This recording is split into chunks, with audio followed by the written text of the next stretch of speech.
Ketika ditanya, siapa yang membunuh? Itu patung katanya. Pertama, dusta pertama. Dusta kedua, ini siapa? Ini saudaraku. Dusta kedua, ketika nggak mau menjawab istrinya. Ini siasat sebenarnya.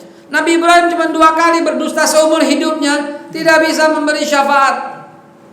Ada orang berdusta 26 kayaknya ya. Ini orang berdusta 26 27 kali, tapi orang rela jadi budaknya, coba bayangin. Emang dia bisa memberi syafaat? Maksudnya siapa ini maksudnya?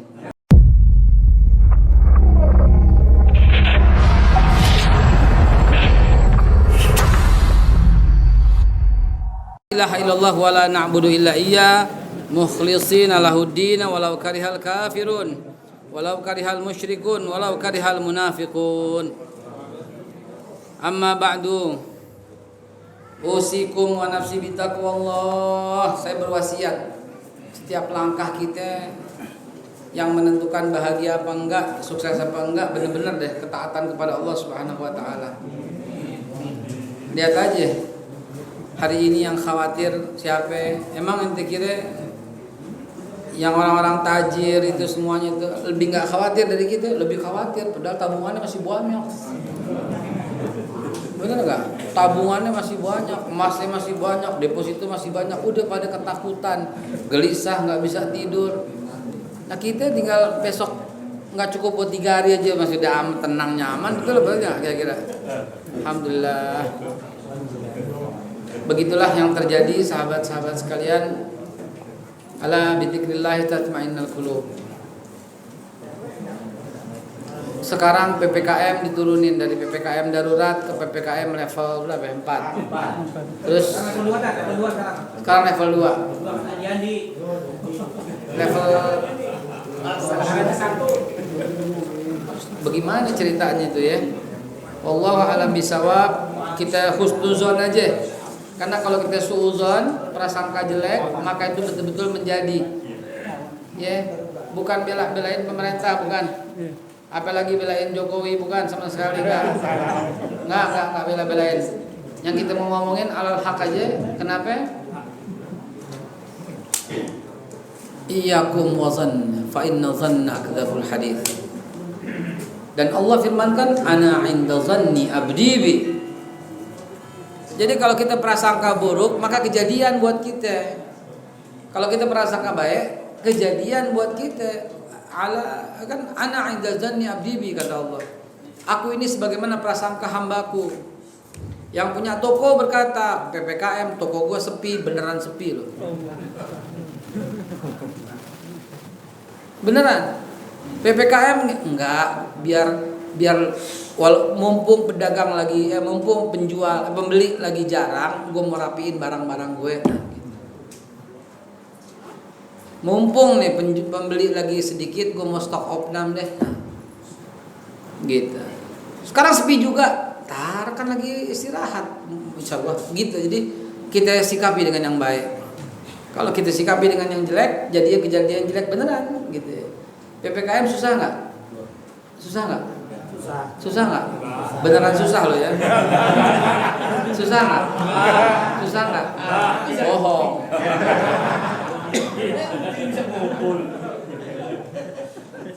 Nggak, ini beneran. Ini teorinya.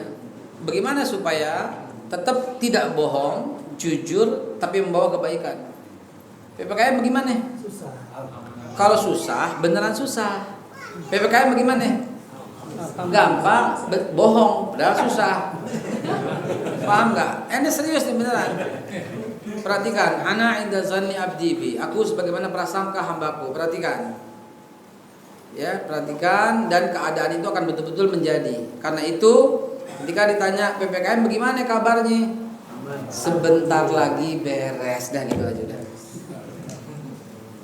Gitu aja, aman jadinya insyaallah. Bilang susah, beneran susah. Bilang oh nggak apa-apa, bohong.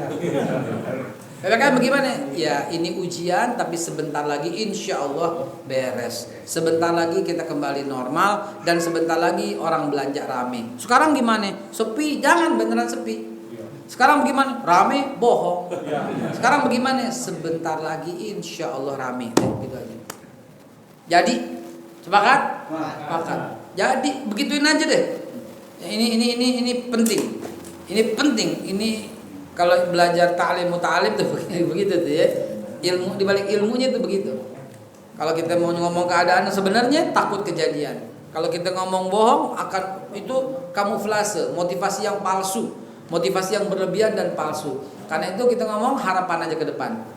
Begitu ya. Bagaimana nih Presiden Jokowi? Baik apa kagak? Bilang baik, gimana? Bilang nggak bener, jangan. Bagaimana Presiden Jokowi? Mudah-mudahan dapat hidayah dari Allah Subhanahu Wa Taala. Cakep nggak? Cakep, nggak kena delik hukum, nggak kena, kan doa. Kan doa, ya kan? Mau dibilang ingkar janji, beneran kan? Ya kan? Apa namanya janji nggak ngutang tapi ngutang. Tapi kan tuh kroninya, wallahu alam kita nggak tahu. Jadi bagaimana Pak Jokowi? Mudah-mudahan dapat hidayah, jadi mukmin yang muttaqin. Amin ya rabbal alamin. Aman udah, aman. Intel tadi, wow nggak jadi gitu. Wah, nggak jadi deh gitu. Dengan gua ngopi daripada pusing. Allahu Akbar. Baik, bismillahirrahmanirrahim. Mari kita lanjutkan kaji kita sampai Siti Sarah. Betul apa tidak? Betul?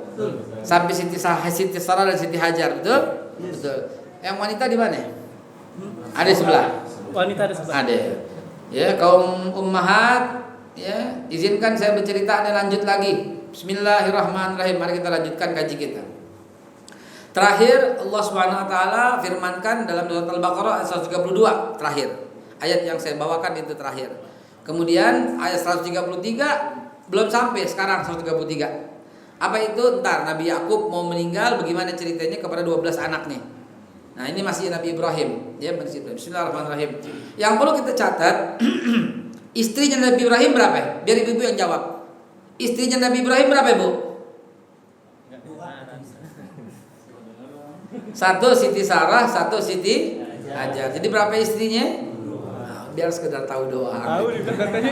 Tahu. Ya. Tapi jangan lupa ibu-ibu ya mesti jeli bahwa Nabi Ibrahim menikah lagi dengan satu alasan yang kuat, yaitu sudah lanjut usia dan belum mempunyai anak. Gitu dia. Dan wanita kalau sudah lewat usianya kan udah susah. Emang laki. Biar ya tergantung ladangnya, betul apa tidak? Kalau ladangnya masih bisa ditanamin, numbu, tergantung ya. Ladangnya banyakin ya Allah. Tergantung ladangnya. Maka Nabi Allah Ibrahim alaihissalam menikah. Ingat yang budak siapa? Siti Sarah apa Siti Hajar? Nggak ada, betul, nggak ada. Al-Kisah kemarin saya sudah ceritakan kisahnya. Amr bin Amru adalah seorang raja yang berjumpa dengan Nabi Allah Ibrahim alaihissalam. Siapa Amr bin Amru? Dialah yang membunuh Raja Hiksos. Siapa Raja Hiksos? Raja yang baik, yang bertauhid, yang hidup pada zaman setelah Namrud. Namrud kan Nabi Ibrahim masih muda di Babilonia. Nabi Ibrahim sudah tua, turun ke bawah, rajanya namanya Hiksos. Nah, Raja Hiksos ini raja yang baik. Raja yang baik kemudian dibunuh oleh Amr bin Amru. Kenapa dibunuh? Karena Amr bin Amru ingin permaisurinya, yaitu istri rajanya yang dia suka, begitu loh. Nah, ini cerita yang udah sering saya cerita di mana-mana. Kalau antum buka YouTube, antum akan ketemu lagi. Jadi saya nggak mengulang-ulang lagi, hanya cukup highlightnya bahwa Nabi Ibrahim menikah dengan Siti Hajar karena Siti Hajar alaihissalam adalah anak raja Hiksos, ya, yang rajanya dibunuh oleh Amr bin Amru. Ceritanya adalah ketika Nabi Allah Ibrahim ingin berhijrah, di tengah jalan berjumpa dengan Amr bin Amru itu, dan Amr bin Amru itu berkata, ini siapa? Maka Ibrahim membisikkan dalam hadis sahih riwayat Tirmizi, Ibrahim alaihissalam membisikkan kepada Siti Sarah, wahai Sarah, jagalah kehormatanmu untukku. Karena kalau aku berkata kau istriku, maka raja akan membunuhku dan tidak ada lagi orang Islam di muka bumi. Maka itulah Nabi Ibrahim berkata, ini siapa? Ini saudaraku. Nah, itulah yang membuat Siti Sarah, Siti Sarah selamat dari upaya, dan Nabi Ibrahim pun selamat dari upaya pembunuhan. Nah, tinggallah Siti Sarah bersama Amr bin Amru. Ini Amr bin Amru punya kelainan nih, demennya bini orang. Jadi kalau ada orang mau demenin bini orang, nah itu keturunan Amr bin Amr itu. Ya. Nabi Ibrahim alaihissalatu wassalam tidak bisa memberi syafaat ya. Betul atau tidak? Betul? Kecuali Nabi kita Muhammad sallallahu alaihi wasallam. Kenapa? Ini salah satu alasannya. Karena ketika dalam hadis sahih riwayat Imam Muslim sahih, ketika umat berkumpul, mereka tuh datang kepada Nabi Ibrahim untuk bertanya, untuk meminta, mintalah kepada Allah, mohonkanlah kepada Allah syafaat buat kami semua, kata umat yang telah berkumpul. Umat siapa nih? Seluruh umat. Bayangkan ini terbukti. Wa ma arsalnaka illa kaffatan linnas, terbukti. Nabi Muhammad itu untuk membawa rahmat ke semua umat, terbukti. Dari umat Nabi Adam meninggal, dikumpulkan di padang di alam barzah sampai yang terakhir meninggal, semuanya lari ke Nabi Ibrahim dan berkata, "Ya Ibrahim, anta khalilullah. Mohonlah kepada Allah supaya mohonkan syafaat buat kita semua. Nasib kita ini bagaimana, terkantung-kantung." Ya udah meninggal ribuan tahun, jutaan tahun bahkan. Apa kata Nabi Ibrahim? "Aku tidak bisa memberi syafaat kepada kalian." Nabi Ibrahim ini Khalilullah, aku tidak bisa memberi syafaat buat kalian karena aku pernah berdusta di muka bumi. Bayangin, Nabi Ibrahim cuma berdusta, dan berdustanya pun cuma untuk mencarikan selamat. Ketika ditanya siapa yang membunuh, itu patung katanya. Pertama, dusta pertama. Dusta kedua, ini siapa? Ini saudaraku. Dusta kedua, ketika nggak mau menjawab istrinya. Ini siasat sebenarnya. Nabi Ibrahim cuma 2 kali berdusta seumur hidupnya, tidak bisa memberi syafaat. Ada orang berdusta 26 kayaknya ya. Ini orang berdusta 26-27 kali, tapi orang rela jadi budaknya. Coba bayangin, emang dia bisa memberi syafaat? Maksudnya siapa ini maksudnya? Ya, misalnya ada orang 27 kali bohong, misal biar gampang 27 gitu kan. Gue jadi puyeng nih.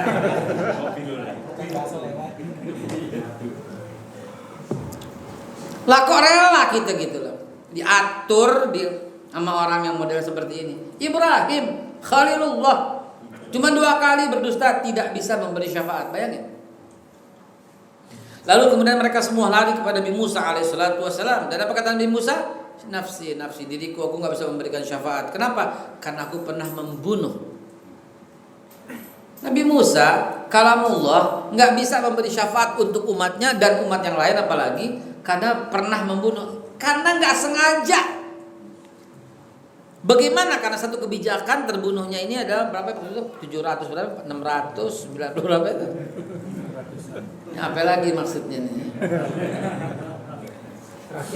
Nggak bisa memberi syafaat, menolong kita di hari kiamat, nggak bisa. Jangankan orang-orang sekarang, Nabi Musa nggak bisa. Larilah kepada Nabi Isa. Apa kata Nabi Isa? Nafsi, diriku. Aku nggak bisa memberi syafaat buat kalian. Kenapa? Ini Tuhan, umatku menuhankan aku, dan Allah akan bertanya kepadaku. Gara-gara itu doang, Nabi Isa nggak bisa memberikan syafaat. Jadi persepsi itu jahat. Nabi Isa nggak salah, umatnya menuhankannya. Itu bakal ditanya oleh Allah, dan beliau tidak bisa memberi syafaat gara-gara salah persepsi seperti itu. Larilah kalian kepada Khatamal Anbiya wal Mursalin. Barulah mereka lari kepada Nabi kita Muhammad sallallahu alaihi wasallam. Apa kata Nabi Muhammad? Nabi Muhammad nggak ngomong. Dia cuma sujud aja kepada Allah sampai terdengar, "Ya Muhammad, irfa' ra'saka, ud'uni astajib lakum." Ya Muhammad, angkat kepalamu, minta kepadaku, niscaya aku berikan. Nabi Muhammad nggak ngomong apa, cuman ummati ya Allah. Apa kata Allah? Demi kemuliaanku, demi keagunganku. Nabi, ya Allah Subhanahu wa taala tuh panggil malaikat Israfil dan suruh segerakan untuk meniup seruling sangkakalanya untuk menghancurkan dunia dan kiamatlah. Bayangkan, seolah-olah kiamat menunggu restu Nabi kita Muhammad sallallahu alaihi wasallam. Shallu ala Nabi Muhammad. Karena itu Bapak Ibu sekalian, sehari 100 minimal. Sehari minimal berapa? 100. Jangan kurang. Malu kita kurang. Entah kita nggak dikenalin sama Nabi Muhammad. Kira-kira nih kalau dalam antrian PPKM kan rapat tuh. Rapat, apalagi vaksin tuh. Vaksin rapat. Ya Allah ya Rabb. Nah ini coba antrian kira-kira nih Rasulullah Shallallahu Alaihi Wasallam paling depan. Pemegang kunci surga di belakang Nabi kira-kira siapa? Kira-kira Abu Bakar Siddiq mungkin, di belakangnya mungkin Umar bin Khattab, di belakangnya mungkin Utsman bin Affan, di belakangnya mungkin Ali bin Abi Thalib, di belakangnya ada Talha, ada Zubair, ada Abdurrahman bin Auf, terus sampai sahabat yang terakhir meninggal Abi Dzar Al-Ghifari, sampai sahabat yang paling tua umurnya Abu Hurairah meninggal, sampai Bilal bin Rabah meninggal, sampai terakhir di zaman Sayyidina Ali Zubair bin Awam, lalu kemudian tabi'in, mungkin dipelopori oleh Imam Hanafi, ya, atau sebelum Imam Hanafi mungkin cucu-cucu Rasulullah dulu, ada Al Hasan di situ, ada Sayyidul Syuhada Hasan bin Ali, ya, Imam Hasan, Imam Husain, Sayyidul Syuhada, ya. Terus keluarganya terus sampai selesai, lalu kemudian mungkin tabi'in, kira-kira kita nomor berapa? Pikirin deh. Karena kalau lagi mikir begitu malam-malam netes air mata, ya Allah ya Rasulullah, jauh banget jaraknya dengan engkau ya Rasulullah. Udah sholawat kita sampai ketiduran. Ya jauh banget ya Allah, bagaimana? Sampai kita kadang-kadang coba gue hidup zaman Nabi, gitu kan? Nah itu dia tuh, ya Allah, gue bakal bawain deh sepatunya, gue bakal bawain terompahnya, gue bakal cuciin terompahnya, gitu kan? Ya Allah, gue bakal bawain airnya, ya Allah, ya Rabbi. Di dunia kita gak sempat peluk sama Nabi, yang kita sempat peluk itu adalah cucu-cucu keturunan Rasulullah Sallallahu Alaihi Wasallam. Habibana, Habib Muhammad Rizik, Habibana, Habib Nuh, Habib Thaha, semuanya adalah min zuriyah Rasulullah SAW. Dan bangsa ini tidak cukup hormat dengan para habaib. Ya Allah ya Allah, nggak begitu mestinya, nggak boleh begitu mestinya, nggak boleh cucu Nabi diperlakukan dengan demikian, masuk penjara lagi. La haula wala quwata illa billah. Kalau salah pantas, kalau nggak salah bagaimana? Baik hadirin yang dimuliakan Allah Subhanahu Wa Taala, kita lanjut.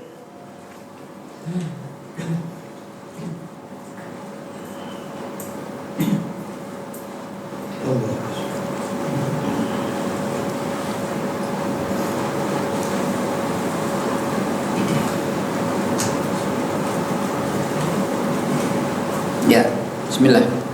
Jadi jamaah sekalian, Namrud itu 2000 sebelum Masehi. Nanti kita cerita, masih sekitar Ibrahim. Ya, akhir.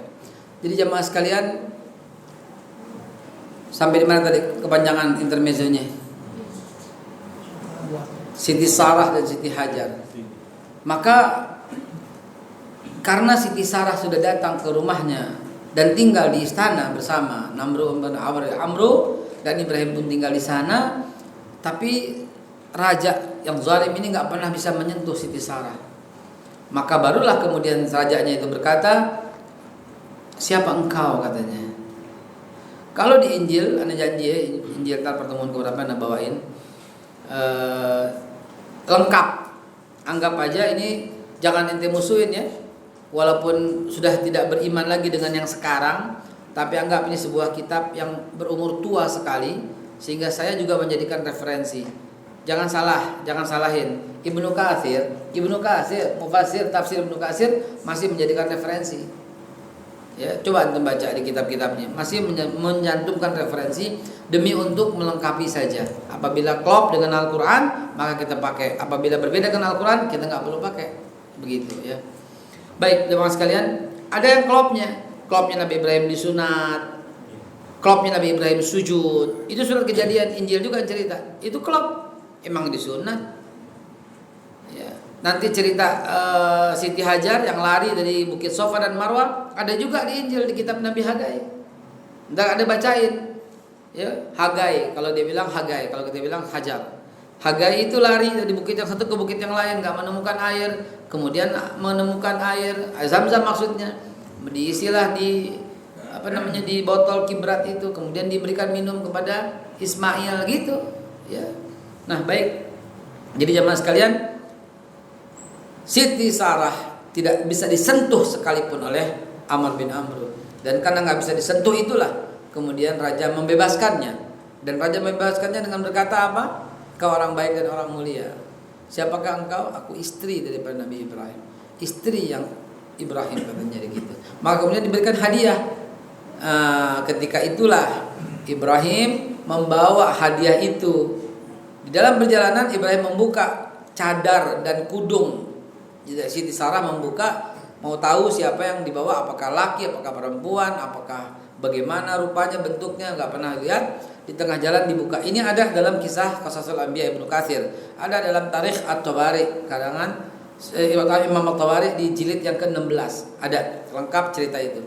Dan ketika dibuka, alangkah terkejutnya Ibrahim alaihissalam, karena ternyata yang dibawa ini adalah Hajar, anak daripada raja. Begitu kata kitabnya. Kenapa jadi sekarang yang jadi budak? Tak lain tidak bukan karena hoax. Zaman dulu ada hoax, dipersepsikan, persepsi jadi reality. Nah, ini kata-kata yang bagus nih. Apapun sekarang persepsi jadi reality. Padahal bohong jadi benar. Kenapa? Karena bohongnya rame-rame. Bohong rame-rame jadi. Bohong rame-rame. Semua bilang COVID. Satu orang bilang itu matinya bukan karena COVID.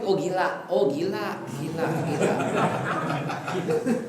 Itu hukum begitu ya, Bang.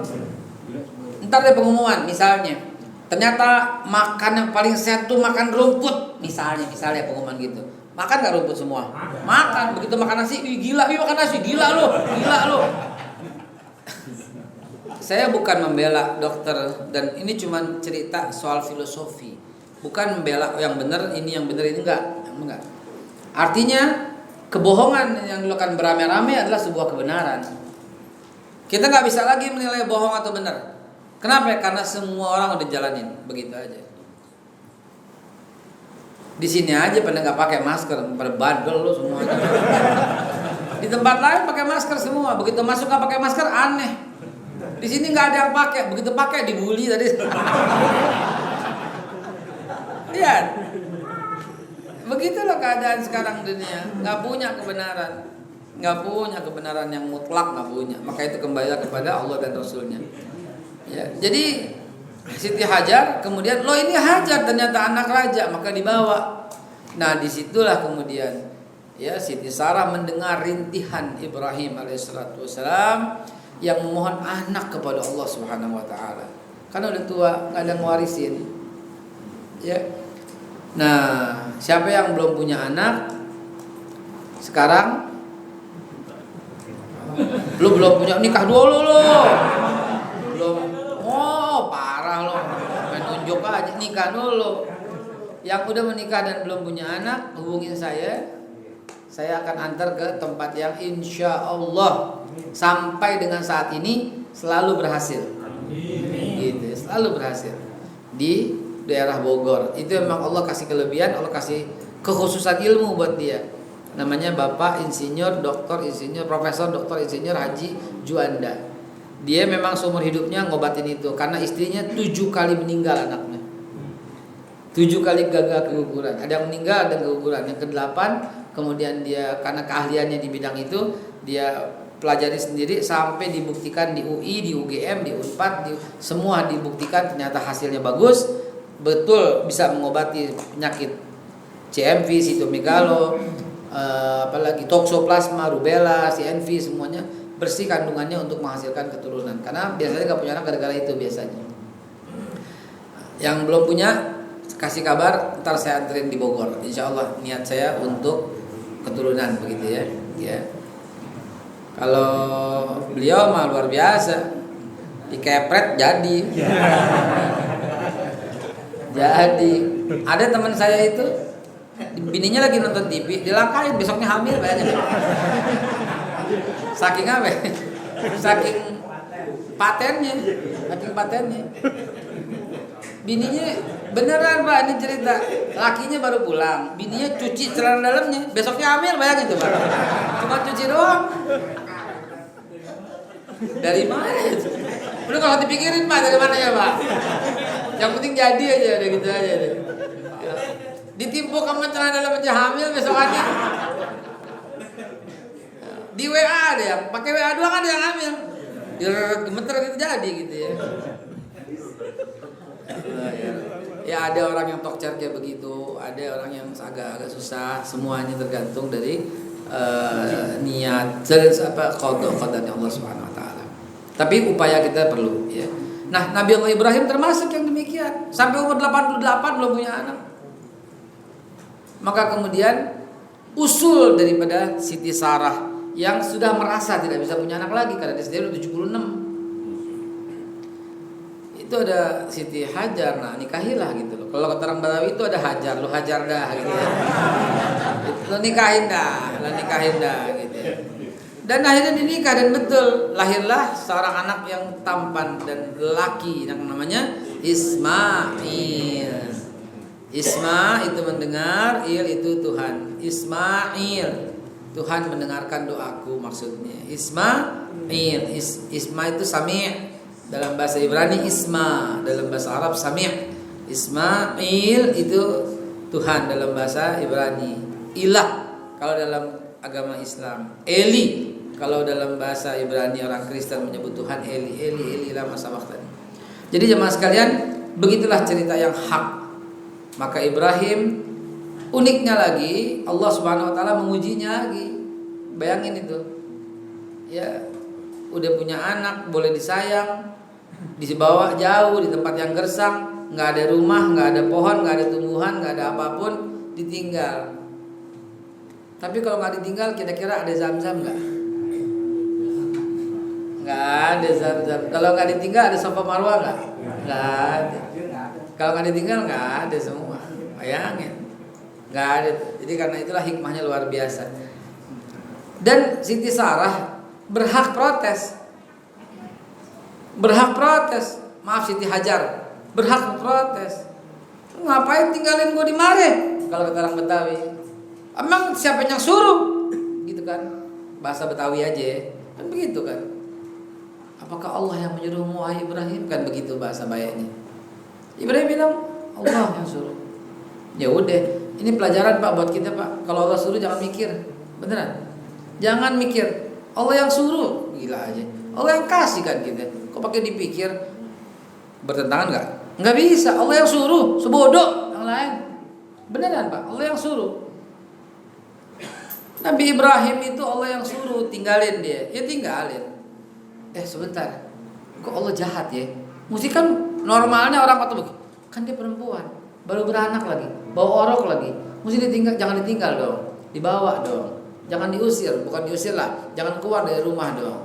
Diam di sini dong. Begitu kan sampai anaknya gede. Enggak bisa. Sami ana wa atana udah beres begitu. Jangan pakai mikir. Waktu itu kita pakai mikir nih. Pilih Ahok apa Anies?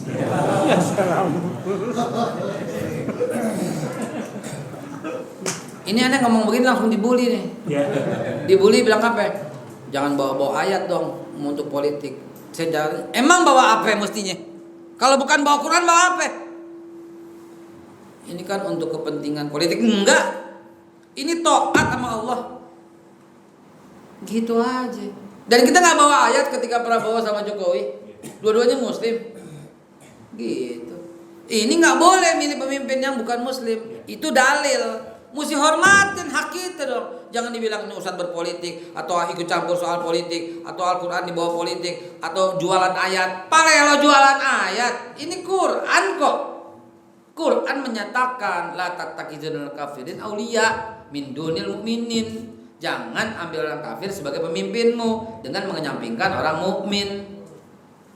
Quran yang suruh, nggak boleh mikir. Tapi kan zaman dia ada pembangunan, nggak usah mikir. Allah larang kita memilih pemimpin yang bukan Islam. Selesai.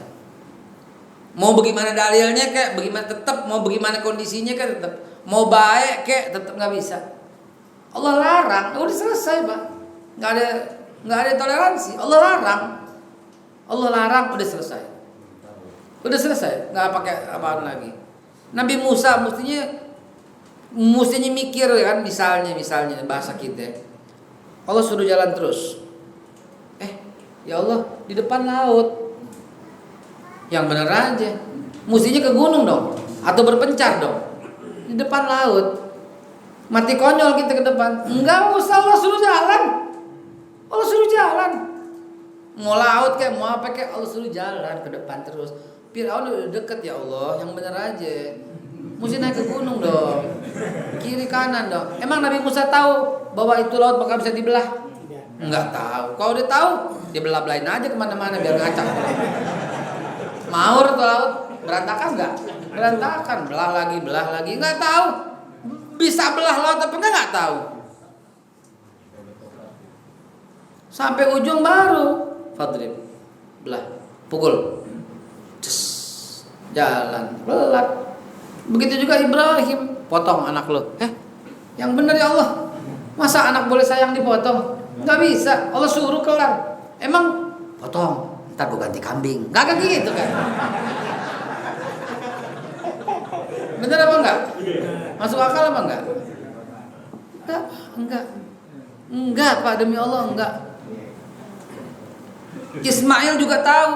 Udah potong aja, Pak. Kita lihat deh, pasti diganti kambing, pasti deh. Kan enggak. Begitu. Masa Ra'yuk, apa pendapatmu ya bunaya, anakku? Ya abatif alma tu'mar, satajiduni insyaallah minas sabirin. Wahai ayah, kerjain apa yang diperintahkan aja udah. Anaknya tuh, Ismail kecil tuh, satajiduni insyaallah. Niscaya kau akan mendapati aku insyaallah sebagai orang yang sabar. Ayo, begitu. Tapi tutup supaya nggak ngelihat. Ntar ayah ragu katanya. Dan jangan sampai darah kena tangannya ayah. Jangan sampai juga dengan baju saya buka baju kata Ismail. Supaya darahnya nggak kelihatan sama ibu kita. Coba. Begitu disembelih ternyata kan kambing. Begitu yang pegangin dia sendiri, Ismail langsung yang pegangin. Allah Subhanahu Wa Taala punya kuasa. Begitu disembelih ternyata kambing. Tapi kan nggak ada informasi, maksud saya. Potong, ntar gue ganti kambing. Gitu kan? Kagak, enggak. Begitu semua para nabi demikian. Maka dalam kasus ini Allah suruh tinggalkan juga sami'na wa ata'na. Udah jangan mikir saudara. Saya berdebat habis-habisan gara-gara ini doang. Ustaz kenapa pilih beliau? Karena Allah perintah. Itu namanya jualan ayat. Ini kan terbukti. Walaupun dia bukan Islam tapi lihat pembangunannya. Walaupun bukan Islam tapi lihat ini. Walaupun enggak bisa, Pak. Enggak bisa. Lalu kemudian ada kata-kata dulu. Ini penting saya umumkan sekali lagi. Dulu ada kata-kata yang berkata daripada Islam tapi maling, lebih baik yang non Islam tapi jujur. Nggak bisa, ini akal dari mana, perbandingan apa ini? Anak SD aja 2/3 tambah 3/4 kagak bisa. Kenapa? 1/3 atau 1/4, kecuali per 12 dulu dua-duanya. Penyebutnya mesti sama, betul? Nah kalau penyebutnya mesti sama, itu mesti bandingin antara orang Islam yang maling sama orang Islam yang jujur. Itu baru perbandingan. Penyebutnya itu sama dulu antara orang yang non Islam yang jujur sama non Islam yang baik. Itu seperti di Amerika, pilih Joe Biden apa si Donald Trump. Udah kelihatan Joe Biden bawa ayat, kelihatan Joe Biden bawa hadis. Bawa hadis dia, kalau berapa kali ceramahnya selalu bawa hadis. Udah ketahuan sekarang Gedung Putih juru bicaranya pakai jilbab. Salah satu juru bicara Gedung Putih pakai jilbab. Udah ketahuan Gedung Putih kemarin buka puasa bersama 30 hari. Gedung Putih buka puasa bersama, Ci. Coba. Udah ketahuan. Kelihatan gitu loh kebaikannya. Makanya itu kalau kita orang Amerika. Jadi bukan halangan untuk memilih. Kalau kita orang Amerika maka kita pilih yang mudaratnya paling jelek. Yaitu si siapa? Donald Bebek itu loh. Nah kalau antara muslim dengan non muslim nggak ada tawaran menawar. Persyaratan itu adalah hudu muslim. Nah ini saya ingetin, wanti-wanti. Kalau nanti ada yang non untuk maju, maka kita bilang tidak. Sekali lagi tidak. Ini bukan jualan ayat. Saya nggak sebut nama, mau siapa kek. Pokoknya Islam memerintahkan hanya orang Islam yang boleh dipilih. Begitu. Ya Allah alam bisawab. Hadirin diberkahi Allah Subhanahu Wa Taala. Begitu juga ya kisah yang kita ambil dari Nabi Ibrahim ini. Lalu kemudian Ibrahim jadi udah paham sampai sekarang bahwa Siti Hajar bukan seorang budak, tapi dia adalah anak raja yang rajanya dibunuh oleh Amr bin Amru, dan Amr bin Amru jahat membuat dia seperti budak karena disuruh bekerja. Begitu ya, betul. Ya, Ibnu Hajar Al-Asqalani cerita begitu. At-Tabari juga berkata begitu. Siapa lagi? Ibnu Katsir dalam Qasasul Anbiya juga berkata demikian. Jadi valid, ya, nggak usah ragu lagi. Yang bilang dia budak hanyalah sejarah-sejarah picisan, hanyalah sejarah-sejarah yang dinukil dari Sunakur Keraunya. Siti Hajar kemudian yang punya anak Ismail yang tadi sudah kita ceritain, Allah pisahkan, dan kemudian ada rahasia, yaitu Allah Subhanahu wa taala hendak memajukan dan membesarkan dua kota. Kota itu bernama Masjidil Haram dan Masjidil Aqsa. Confirm, dua ini adalah peninggalan Ibrahim. Hari ini masih diperdebatkan di sosial media. Masjidil Aqsa itu punya siapa?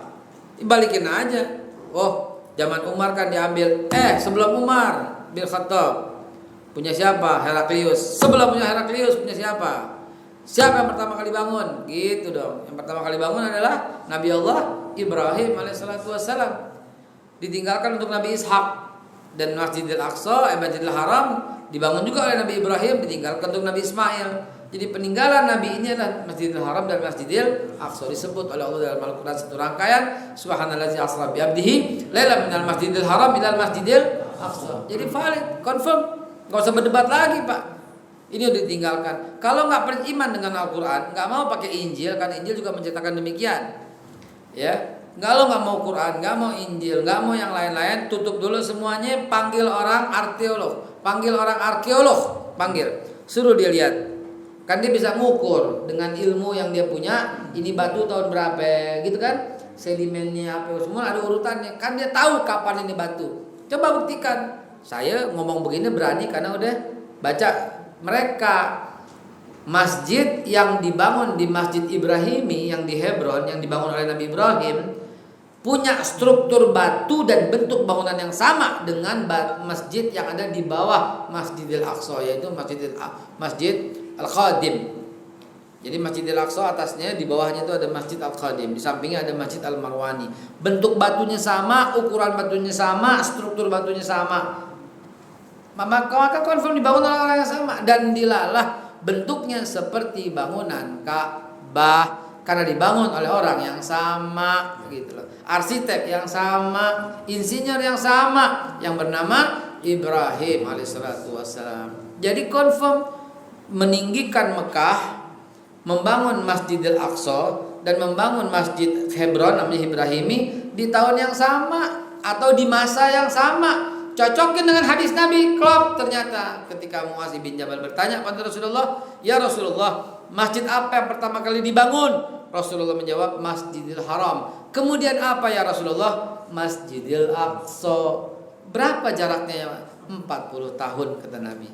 Jadi Nabi Ibrahim setelah meninggikan Masjidil Haram, Ibrahim Ismail masih 7 tahun. Masih 7 tahun. Ntar umur 14 balik lagi untuk haji, ya.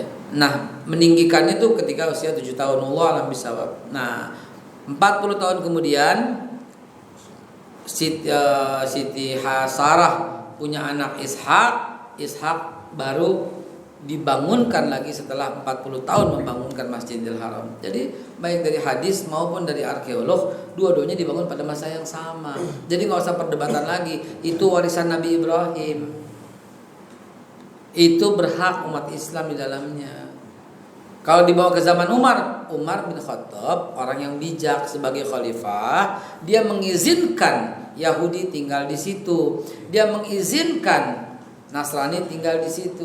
Dia mengizinkan semuanya tinggal di situ bersama-sama dalam kendali umat Islam. Nah, sekarang mereka mengambil tempat itu dan tidak mengizinkan kecuali Yahudi yang tinggal di situ. Buktinya orang-orang diganggu. Ya, orang-orang Kristen diganggu, orang Islam diganggu karena mereka mengklaim ini punya mereka sendiri. Heran 1000 kali heran, orang-orang sebagian oknum lah orang Nasrani yang ada di Indonesia membela Israel. Itu ya gak masuk akal. Lo diusir juga.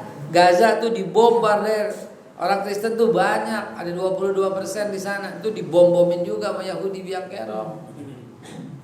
Masa dibelain, kan gak masuk di akal karena kurang informasi yang kayak begini. Yahudi itu nauzubillah min dzalik, ya. Tukang membunuh, nggak peduli ya. Yang penting non Yahudi aja dibelain. Yang lebih konyol lagi kan saya dibilang belain Israel. Sarap itu kali ya. Ya Allah ya Rabb. Menurut agama Yahudi, Nabi Isa itu anak haram. Menurut agama Yahudi, Maryam itu penzina. Bayangkan, kok Yahudi Nasrani oknum yang bego ya, kok mau membela Israel, kok mau membela Yahudi, padahal yang bunuh kan menurut mereka kan dibunuh. Yang bunuh Nabi Isa siapa?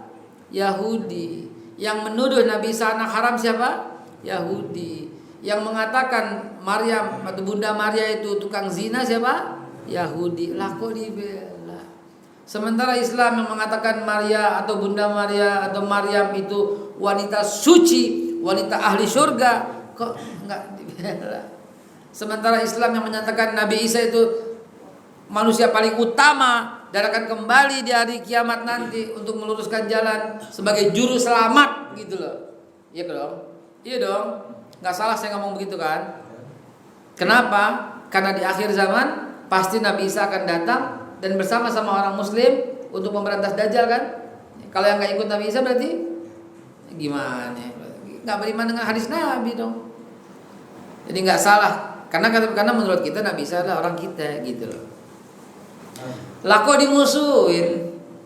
Sementara orang yang musuhin kok ditemenin. Nah, ini kurang ilmu namanya ya. Jadi jemaah sekalian balik lagi, kisahnya harus kita tutup sampai dengan kisah sampai tuntas dulu.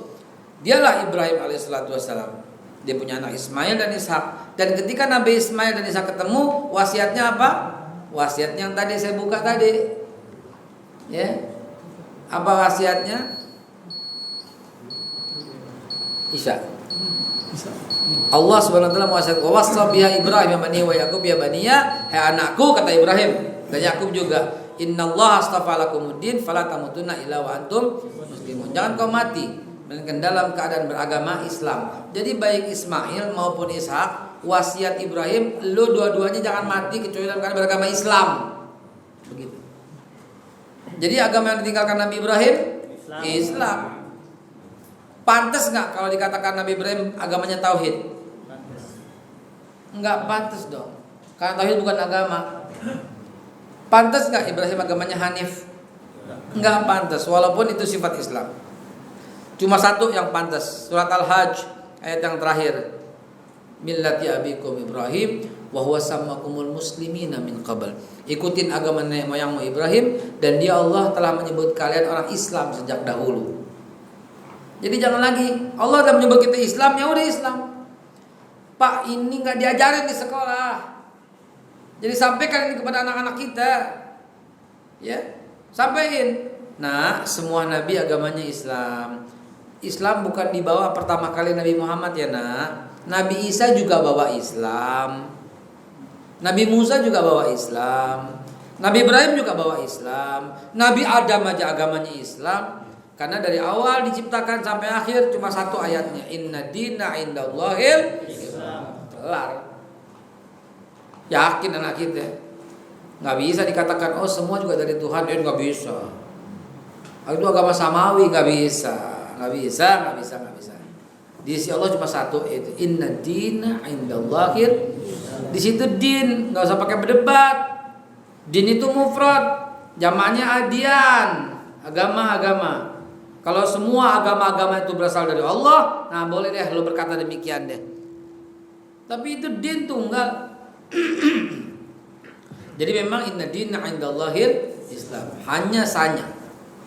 Demikian Isya ya. Pokoknya baru sebentar amat gitu ya. Ya Allah ya Rabb. Mudah-mudahan banyak hikmah yang bisa kita ambil. Kalau mau tanyakan silakan fadhil. Kalau nggak ada fadhil. Lewat dikit lah. Kalau kita mendengar beberapa sumber dari ustaz-ustaz yang kita pernah tahu Ustaz, bahwa ada nanti Islam itu akan bangkit. Yang saya tanyakan Ustaz, apakah Islam akan bangkit nanti itu di zaman milenial seperti ini, ilmu teknologi makin meningkat, atau kita dalam bangkit Islam itu di saat zaman baru di mana kita akan kembali ke zaman semula, di mana semua teknologi hancur. Apakah pada masa itu bangkit Islam atau pada masa ini? Karena kalau kita lihat masa ini, Ustaz, di Mekah aja contohnya, itu udah porak-poranda sama mereka Yahudi. Jasabnya rapat jadi renggang, semua ide-ide dari Amerika. Nah, pertanyaan saya, ini bukan pesimis atau optimis, tapi saya berprinsip begini, dari ayat surat Yasin terakhir, inna wa'amu idza arada syai'an ayaqula lahu kun fayakun. Apakah pada masa milenial ini atau pada zaman batu? Baik, bismillahirrahmanirrahim. Hadis Nabi Muhammad SAW, saya di zamanin ala nas la yabqa minal Islam illa ismuhu wa la yabqa minal Quran illa rasmuhu. Di situ zamannya. Akan datang kata Nabi, saya di zaman ala nas, akan datang zaman ala nas pada manusia, la yabqa minal Islam illa ismuhu. Enggak ada lagi yang tinggal dalam Islam kecuali namanya doang. Wa la yabqa minal Quran illa rasmuhu, dan nggak ada lagi Quran kecuali cuma tinggal tulisannya doang. Karena itu akan terjadi ketika nggak ada lagi Islam. Yang sembahyang nggak ada, masjidnya kosong, masjidnya pada dijual, mungkin pada berdebu, mungkin nggak ada lagi yang azan di muka bumi, gitu loh Pak. Nggak ada yang azan, apa karena teknologinya, apa karena memang nggak ada orangnya. Wallahu a'lam bishawab. Tapi kalau ditanya kapan pada kembali zaman batu, jelas. Kenapa? Kata Rasulullah, kalian nanti orang umat akhir zaman akan berperang sebagaimana kami berperang saat ini. Jadi nggak ada tuh yang namanya pesawat tempur. Kenapa nggak jalan? Bagaimana jalan logikanya? Pesawat jalan karena apa? Karena kompas patokan matahari. Mataharinya udah ngacelak, kalau orang Betawi ngacelak tuh matahari, udah nggak terbit di timur lagi. Bagaimana coba? Ya ngacelak, bagaimana bisa berangkat tuh pesawat? Kan pesawat kan kagak ada matanya, dia bakal beradu di semuanya. Betul nggak? Begitu kejadiannya. Apakah harapan di zaman milenial Islam akan bangkit? Ya insya Allah setiap 100 tahun. Ya, setiap 100 tahun pasti akan bangkit. Dan sekarang adalah waktunya. Indonesia lihat aja, azan masih berkumandang, masjid masih ramai. Mau PPKM memang nggak dulu tetap ramai buktinya. Iya kan? Iya, bukan waktunya insya Allah. Masih panjang nih, masih panjang. Masih perlu perjuangan, masih panjang sekali. Kita lihat masjid-masjid masih ramai. Adapun sebagian masjid itu ya kita doain sebentar lagi juga enggak. Hampir keluar kata-kata yang jelek. Ya, bentar lagi juga enggak. Bentar lagi juga rame gitu. Ini justru akan menimbulkan kerinduan. Dan ketika kerinduan itu membuncah, kerinduan itu memuncak, maka akan terjadi letupan-letupan yang merupakan yang selama ini terpendam dan tersimpan. Wah, kalau kelanjutin lagi jadi demo nih. Baik, hanallahu wa majma'in billahi taufiq wal hidayah. Assalamualaikum warahmatullahi wabarakatuh.